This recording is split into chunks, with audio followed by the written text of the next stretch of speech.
여러분에게 한 가지 질문으로 말씀을 시작하고자 합니다. OX 퀴즈입니다. 맞으면 O, 틀리면 X 하시면 됩니다. 문제 드립니다. 의학 문제입니다. 사람의 갈비뼈는 여자가 24개, 남자가 23개. 자, 맞을까요? 틀릴까요? 자, 집에서 이렇게 답을 해보시면 됩니다. 정답은 뭡니까? 네, O가 아니라 X입니다. 남자나 여자나 동일하게 좌우로 12개씩 24개가 사람의 갈비뼈를 가지고 있습니다. 물론 경우에 따라서 선천적으로 개수가 차이가 나는 특이한 사람도 있긴 합니다. 그러나 보편적으로는 많은 사람들이 이렇게 12개씩 24개를 가지고 있습니다. 그렇다면 제가 갑자기 왜 이런 질문을 여러분에게 드릴까요?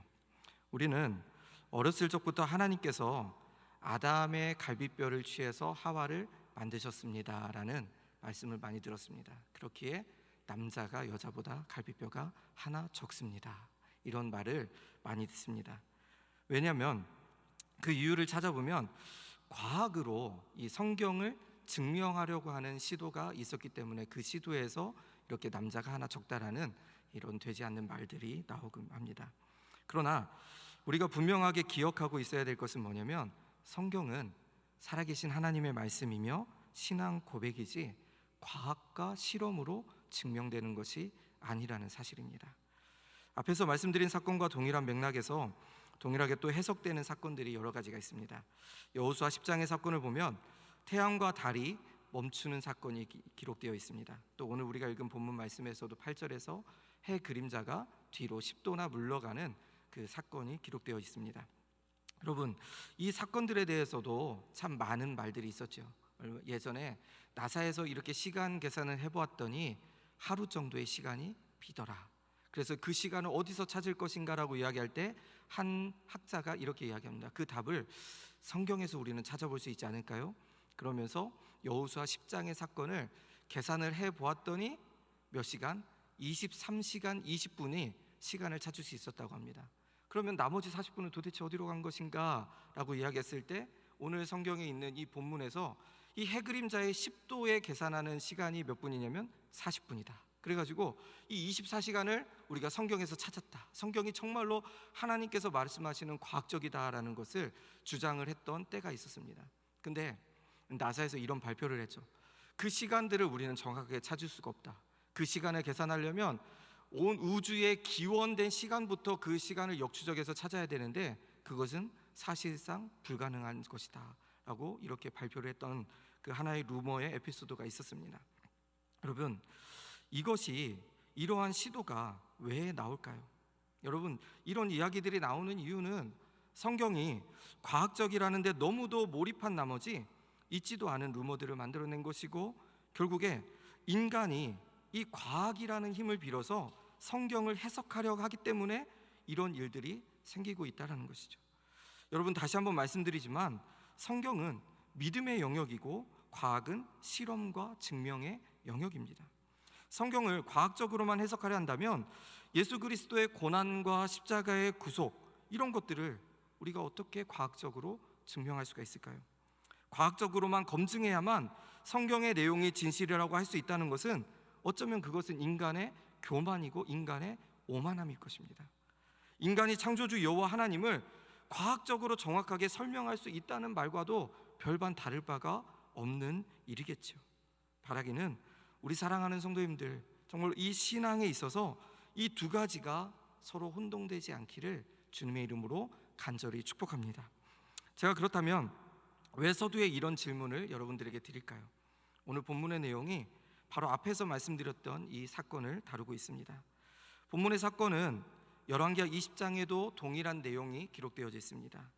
유다왕 히스기야가 병들어 죽게 되었고 이사야 선지자가 가서 이제 곧 얼마 못 사니 너는 너의 삶을 정리하라는 시한부 인생을 통보받게 됩니다. 그리고 이 히스기야가 하나님 앞에 간절히 기도하고 그 안에서 회복을 경험하고, 또 그에 대한 증거로 해시계의 해 그림자가 10도나 뒤로 물러가는 사건이 오늘 본문의 내용입니다.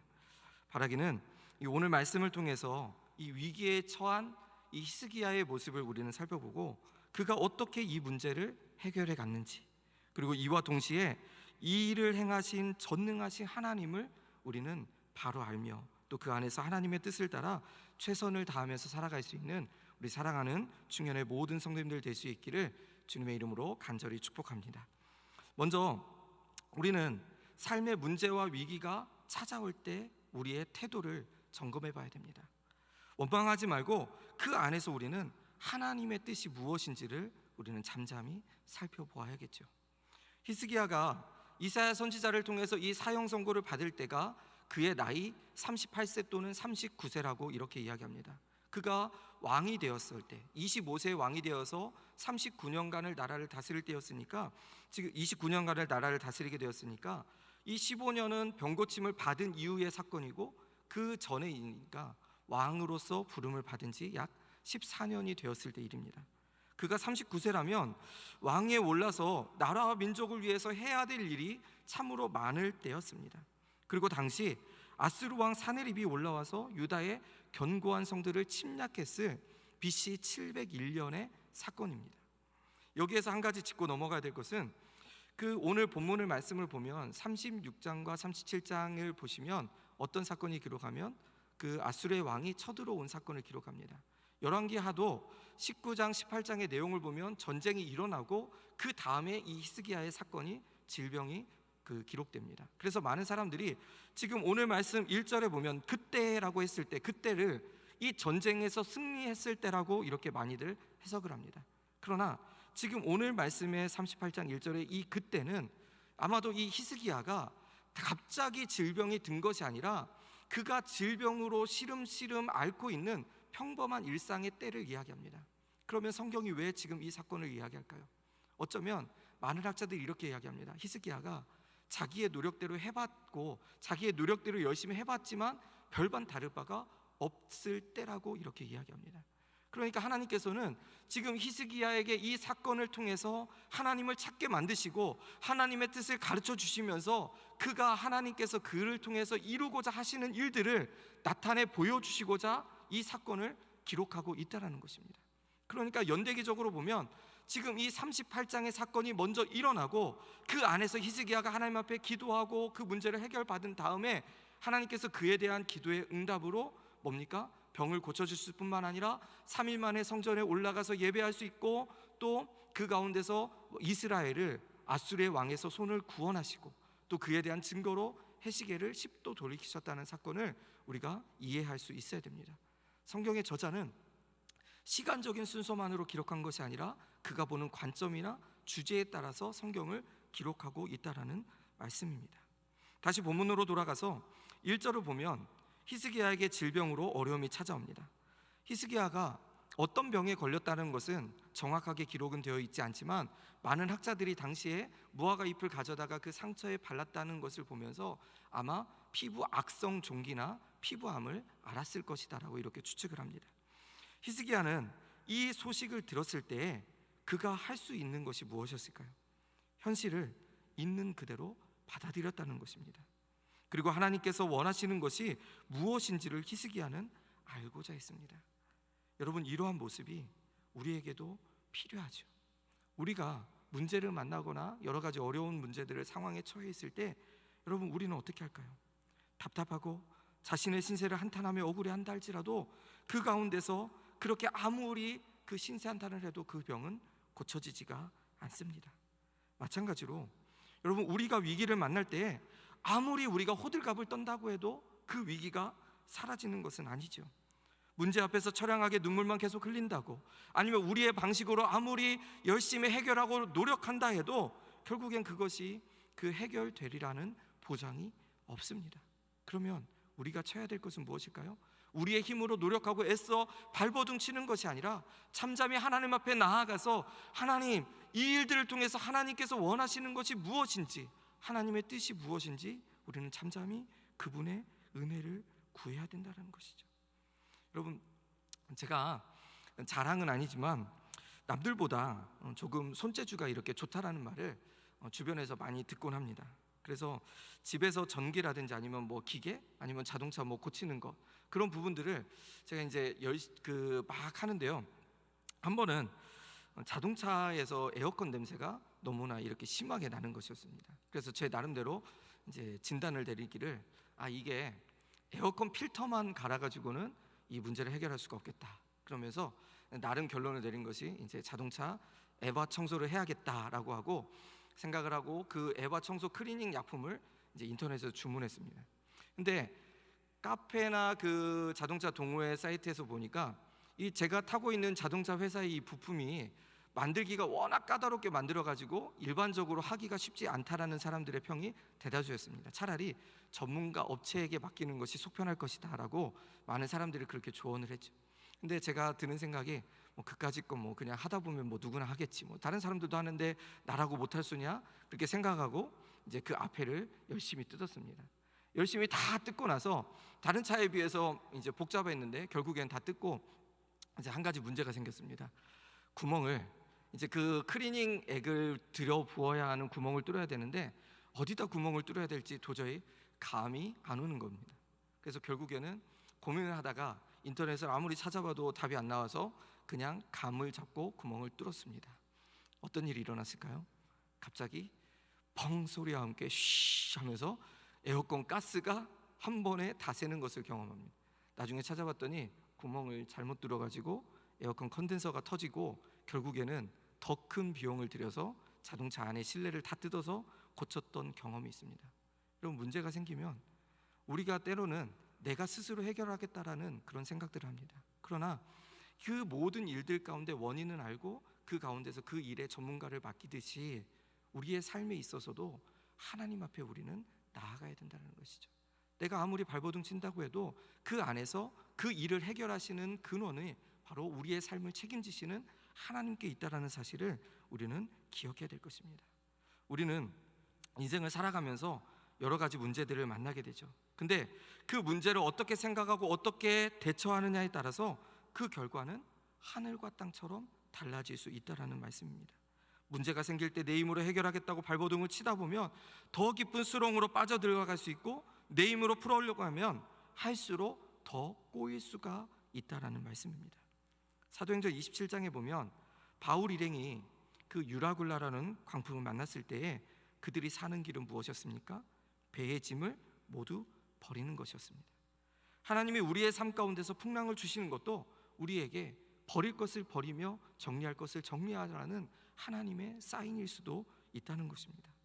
그래서 히브리서 12장 1절에 보시면 모든 무거운 것과 얽매이기 쉬운 죄를 벗어버리고 인내로서 우리 앞에 당한 경주를 하라고 성경은 이렇게 말씀합니다.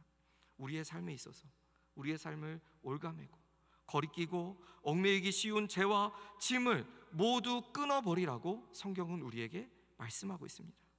따라서 우리는 위기를 만나면 우리는 발버둥을 치는 대신 우리의 힘으로 그 노력하는 대신에 가만히 앉아서 하나님께서 그 위기를 통해서 무엇을 말씀하시고자 하는지 우리는 들을 수 있는 영적인 귀와 눈이 열리기를 하나님 앞에 구해야 될 것입니다.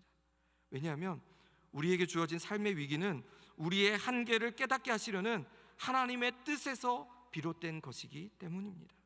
그러므로 우리가 위기를 만나면 위기 가운데 낙심하지 않고 원망하지 않고 불평하지 않고 그 안에서 하나님의 도우심을 잠잠히 바랄 수 있는 우리 충현의 모든 성도님들 될 수 있기를 주님의 이름으로 간절히 축복합니다.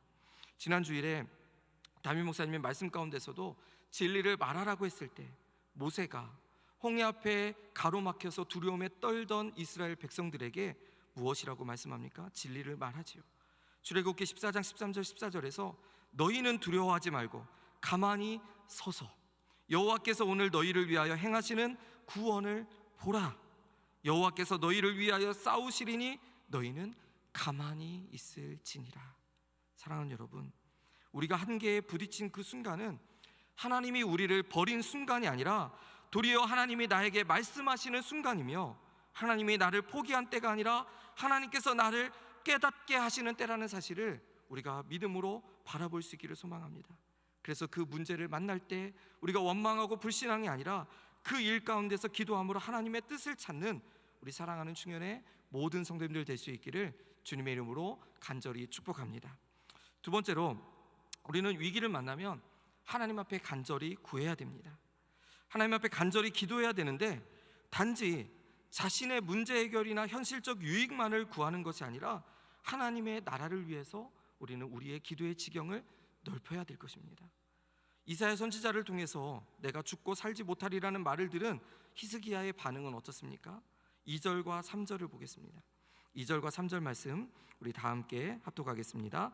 히스기야가 얼굴을 벽으로 향하고 여호와께 기도하여 이르되 여호와여 구하오니 내가 주 앞에서 진실과 전심으로 행하며 주의 목전에서 선하게 행한 것을 기억하옵소서 하고 히스기야가 심히 통곡하니. 아멘.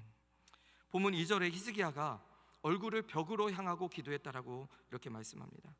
여러분, 히스기야는 신하들을 모아서 대책 회의를 한 것도 아니고 자기의 후계자를 세우는 일에 골똘한 것도 아니고 사랑하는 가족들 앞에서 통곡하지도 않았습니다.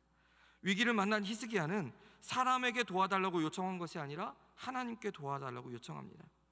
여러분, 소나기가 내리면 처마 밑으로 피하는 것이 상책이듯 공고한 날에는 기도의 그늘에 피해야 되는 것이 지혜입니다.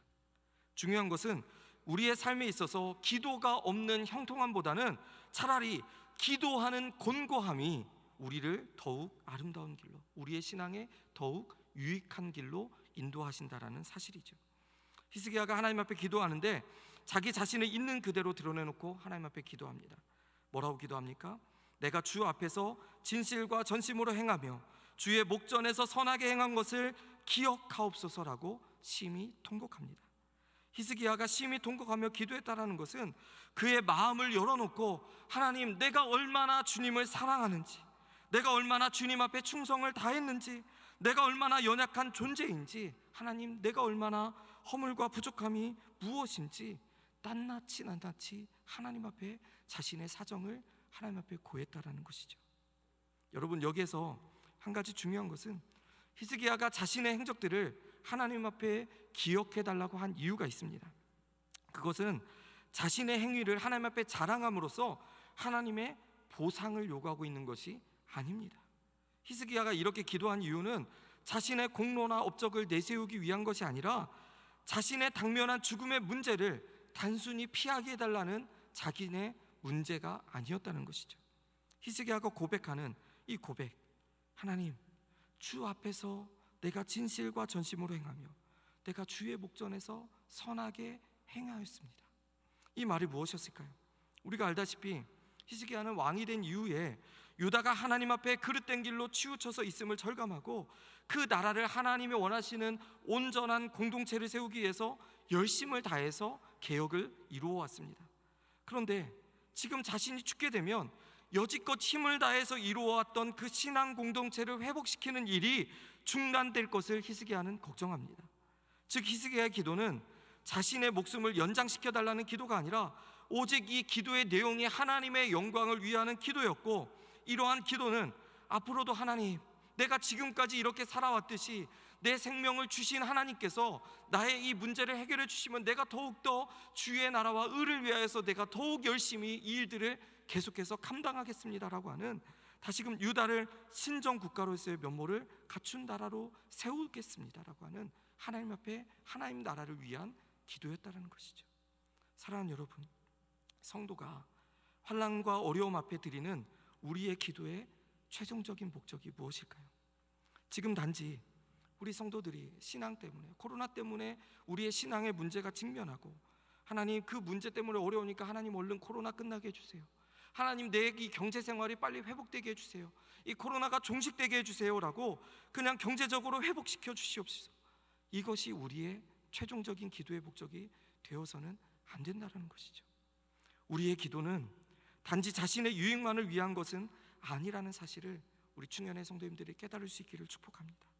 여러분, 단지 자신의 현실적인 문제나 현실적인 유익만을 구하는 기도에 머무르는 것이 아니라 우리의 기도의 지경을 넓혀서 우리의 가족들, 또 우리의 이웃과 공동체 순원들, 또 나라와 민족까지도 위해서 무엇보다도 하나님의 나라와 영광을 위해서 구하는, 특별히 간절하게 구할 수 있는, 하나님, 나를 통해서 내가 하나님의 나라를 위해서 쓰임받을 수 있는 야베스와 같이 하나님의 나라의 지경이 넓어지는 그러한 기도를 드릴 수 있는 기도의 지경까지도 우리는 나아가야 된다는 것입니다. 사랑하는 충현의 모든 성도들, 이렇게 하나님 앞에 기도할 때 단지 내 앞에 급급한 문제들만 놓고 기도하는 것뿐만 아니라 그 문제를 통해서 더 큰 일을 이루시고자 하는 그 하나님을 기대하며 기도할 수 있기를 축복합니다. 그리고 그렇게 기도할 때 더욱더 놀라운 기도의 능력, 더욱더 확고한 응답의 역사를 경험하게 되어지는 우리 사랑하는 충현의 모든 성도님들 될 수 있기를 주님의 이름으로 간절히 축복합니다. 세 번째로는 위기의 상황은 하나님을 더 깊이 알아가는 기회이고 더욱더 그분의 뜻을 따라서 청지기로서의 삶을 살아야 되는 것이 우리 신앙인의 모습이 되어야 될 것입니다. 여러분, 히스기야의 간절한 기도에 하나님께서 뭐라고 응답하셨을까요? 하나님은 히스기야의 눈물의 기도를 외면치 않으셨습니다. 5절과 6절 말씀 우리 함께 읽겠습니다. 5절입니다.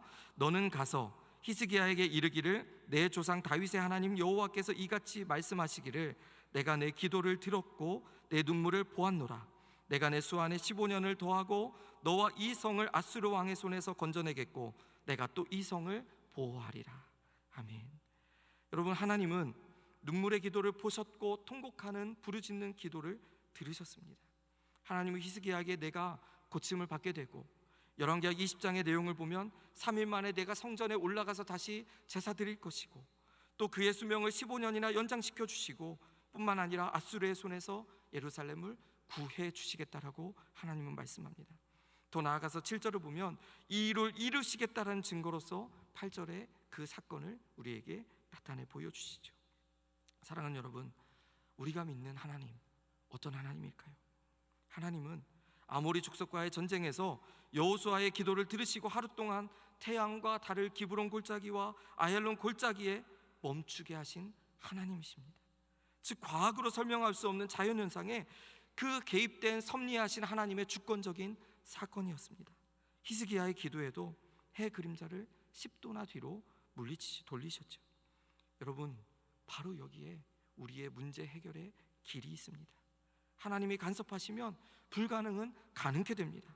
고난이 변해 기쁨이 되고 죽음은 부활로 바뀌게 되고 우리 인생들의 문제는 우리는 인생 가운데 문제를 일으키지만 그 하나님은 그 문제를 해결하시는 전능하신 하나님이시라는 것이죠. 예수님께서 말씀하시죠. 내가 곧 길이라고 이렇게 말씀합니다. 구원에 이르는 유일한 길이고 우리의 삶의 문제에 이르는 여러 가지 문제 가운데서 해결의 열쇠를 해결하시는 사막에도 길을 내시겠다라고 말씀하시는 하나님이심을 우리가 믿음 안에서 고백할 수 있어야 되겠죠. 결국 히스기야는 인간의 능력으로 해결할 수 없는 이 죽음이라는 문제 앞에를 두고 전심으로 하나님을 의지하고 간절히 기도하는 기도를 배우게 되었을 것입니다. 그리고 이 과정을 통해서 히스기야는 하나님이 누구이신가를 더욱더 깊이 깨달았게 됩니다.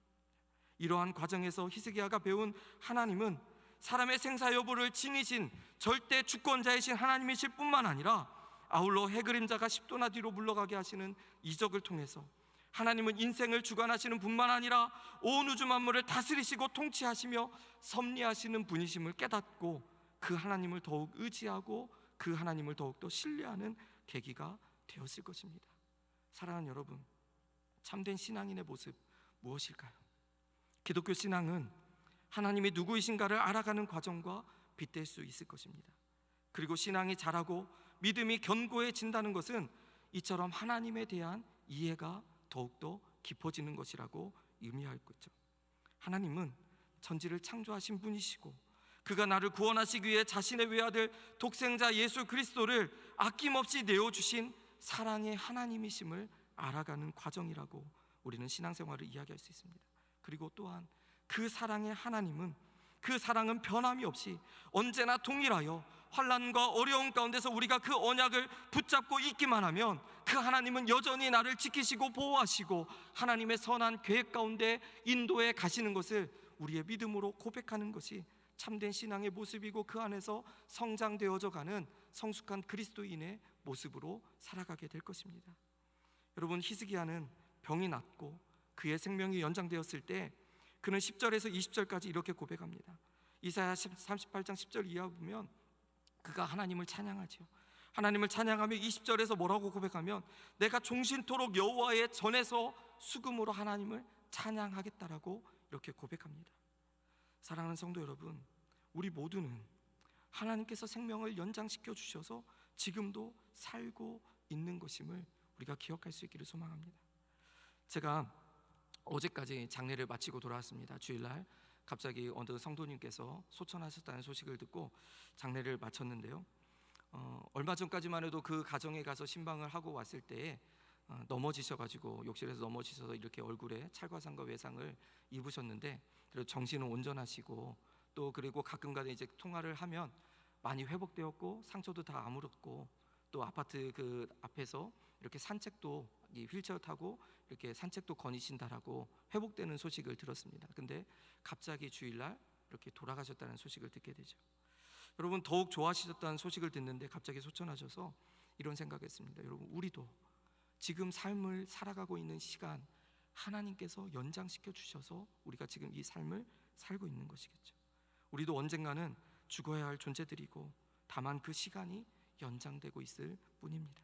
그렇다면 우리의 시간이란 하나님께서 허락해 주신 시간이고, 하나님께서 히스기야에게 15년 동안 허락해 주셨을 때 히스기야는 하나님께서 그 히스기야는 계속해서 자신의 삶을 통해서 하나님을 찬양했던 것처럼 우리 인생들에게 있어서 그 생명, 그 살아가는 하루하루가 주인은 우리의 자신이 아니라 그 살아계신 하나님이 우리의 삶의 주인이심을 우리는 고백해야 되겠죠. 그리고 그 주인의 뜻에 따라 언젠가는 막이 내려질 것이고 후에 심판이 있을 것입니다. 청지기의 세 가지 기둥이죠. 모든 것이 주님의 것이고 주님의 뜻이 있고 마지막 때에 주님의 셈이 있다라는 사실을 우리는 기억해야 됩니다. 언젠가는 내놓아야 할 날이 있고 끝이 있고, 오늘 밤에라도 하나님이 오라 하시면 못 가겠다 소리칠 수 있는 사람이 누가 있겠습니까? 그래서 지혜로운 자는 욥처럼 이렇게 고백하죠. 주신 자도 여호와고 취하신 자도 여호와시니 여호와의 이름이 찬송을 받으실지니이다. 여러분, 연장된 시간, 우리 앞에 길이 놓여진 남은 시간을 어떻게 사시겠습니까? 참으로 소중한 문제가 여기 있습니다. 이 문제에 대한 분명한 해답을 우리가 가지고 살아가는 사람, 내 생애에 뚜렷하고 분명한 목표를 가지고 살아가는 사람, 내 모든 삶과 내 모든 시간의 주인이 하나님이심을 믿음으로 고백하며 살아가는 사람, 또 그를 일컬어 우리는 그런 사람들, 그분의 뜻에 그 합당하며 순종하며 살아가는 사람, 그를 통해서 우리는 하나님의 사람이라, 주의 제자라 우리는 부르는 것이고, 주님의 제자만이 우리의 생명의 주관자이신 하나님의 뜻을 따라 살아가기에 더욱더 힘을 다하고, 그것이 하나님 원하시는 합당한 삶이고 복된 삶이며 가치 있는 삶이라는 사실을 분명하게 깨닫고 살아가는 자가 참된 신앙인의 모습이라는 것이죠. 사랑하는 여러분, 말씀을 정리합니다. 히스기야는 사망의 음침한 골짜기와 캄캄한 절망 속에서 깊은 고통과 슬픔을 주님께 아뢰며 맡길 때 하나님께서는 그의 인생을 불쌍히 여기시고 그 부르짖음을 들으시고 더 좋은 것으로 행하여 주셨습니다. 여러분, 우리에게 문제가 생겼을 때 우리는 어떻게 하시겠습니까? 원망과 불평보다는 벽을 향하고 잠잠히 하나님만을 바라며 주의 뜻을 구하고 전적으로 하나님만을 의지하고 간구할 때 단순한 문제 해결만을 위해서 구하는 것이 아니라 더 나아가 하나님의 나라와 공동체를 위해 함께 눈물로 기도할 때 그 놀라운 주님의 회복의 은혜를 경험할 수 있기를 축복합니다. 그리고 그 회복의 은혜를 경험하고 더 나아가서 그 안에서 다시금 새 힘을 입어서 하나님의 뜻을 이 땅 가운데 드러내고 그 뜻을 증거하며 살아갈 수 있는 참된 신앙인의 길을 걸어가실 수 있는 우리 사랑하는 중년의 모든 성도님들 될 수 있기를 주님의 이름으로 간절히 축복합니다. 기도하겠습니다. 존귀하신 아버지 하나님, 온 생사화복을 주관하시며 온 천지 만물을 주관하고 섭리하시는 하나님의 은혜를 다시 한번 구합니다. 우리의 삶에 있어서 문제가 있다 할지라도 그 문제 앞에 원망하고 불평하는 자들이 아니라 참된 신앙으로 주님께서 행하신 일들을 바라보며 기도함 가운데 온전히 해결받고 그 안에서 하나님의 뜻을 발견하며 이 땅 가운데 하나님의 뜻을 마음껏 드러내며 살아갈 수 있는 참된 청지기로서의 삶을 살아가게 하여 주시옵소서. 이 모든 말씀 예수님의 이름으로 기도하옵나이다. 아멘.